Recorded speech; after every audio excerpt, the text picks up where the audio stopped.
Hey, now it's about the time. No, let's see, for the second bedtime story of the day.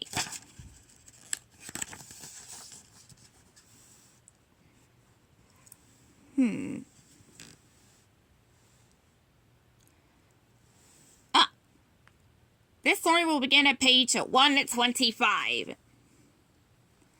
Today's story is called 101 Dalmatians, Lucky's Busy Afternoon.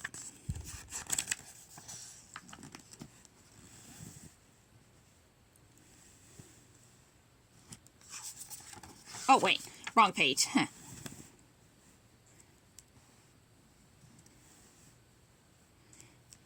Perdita and Pongo looked over at their puppies, who were curled up together in a basket.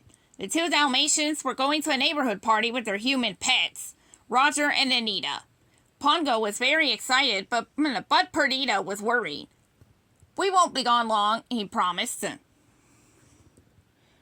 just not sure we should leave the puppies," Perdita replied. "Will Nanny be able to handle it by herself?" Pongo smiled at his little Dalmatians. They were sound asleep.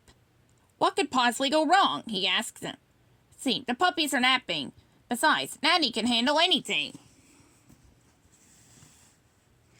Perdita nodded and followed Pongo outside. "He's right," she told herself firmly. "The puppies will be absolutely fine. They'll probably just sleep all afternoon." Before long, Rolly's paw hit Pepper's ear and woke him up. Then Patch nudged Lucky. A few minutes later, all the puppies were awake. They yawned and stretched. The smell of fresh summer air made them want to go outside. "Let's get Nanny to take us for a walk," Lucky suggested. "That'd be fun," cried Patch. Let's see, the puppies found a leash nearby. Then they yipped as loudly as they could and waited for Nanny to come over.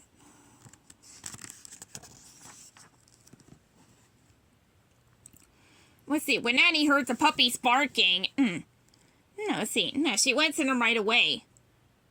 "Oh dear," she said as she looked into her big, hopeful eyes. "You look like you want to go outside."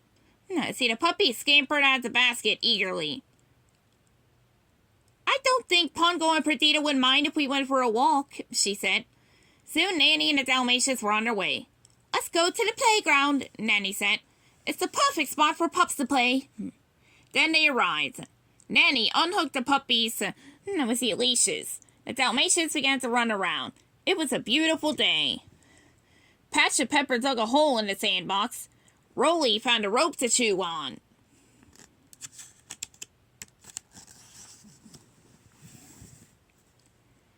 Lucky spotted a pretty butterfly and chased it up a slide. The butterfly stopped over a nearby wall, so Lucky jumped toward it.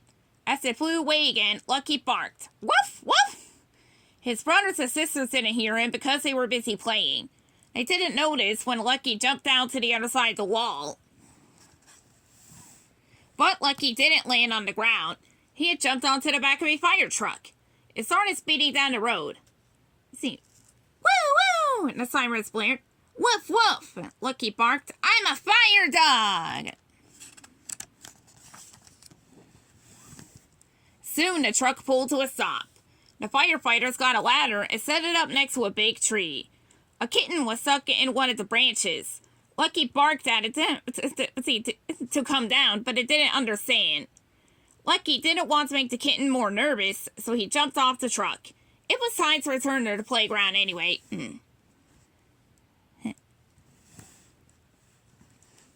On his way back, Lucky saw a little girl with curly red hair pushing a doll carriage. "A puppy!" she exclaimed.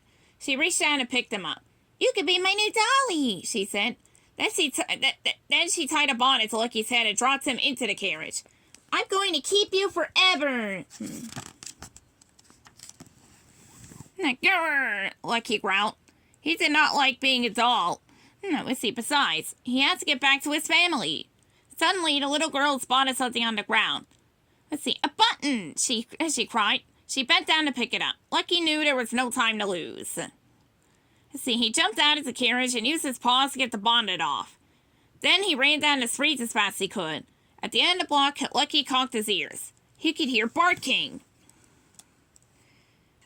Let's see, he raced across the street. Beep, beep, a horn honked at him. He jumped back, and a car went roaring by. Right through a mud puddle. Dirty water splashed all over Lucky, but he ran on. When he finally made it to the playground, he was out of breath. Inside the playground, Nanny was trying to count the puppies, but they wouldn't stay in one place. Lucky barked as he scratched eerily at the gate. Woof, woof! Nanny looked up. Why, hello, little pup, she said to him. Too bad you can't come with us. No, Missy, but you're not a Dalmatian. Missy, you should find your old family. I'm sure they're worried. See, Lucky was confused, but then he caught sight of his reflection in a nearby puddle. He was covered with dirt. He looked like a Labrador puppy. No wonder Nanny hadn't recognized him. Then he heard some children laughing. He followed the sound and saw them playing in a fountain. That's perfect, Lucky thought. He ran over and jumped in. The children giggled and chased him around. Look, he has spots, one of them said. Lucky knew he must be clean. He got out of the fountain and shook his wet fur. A man sitting on a nearby bench looked over and frowned. Better get out of here, Lucky thought. He ran home as fast as he could. Nanny was outside the house, unhooking his brothers and sisters' leashes. My goodness, she said as Lucky ran past her and into the house. Where did you come from? Later, when Pongo and Perdita came home, they found Lucky curled up in his sleeping basket. You see, Pongo whispered to Perdita, they're all here. I told you nothing would go wrong. Lucky's even asleep again. He must have had a wonderful afternoon. The end.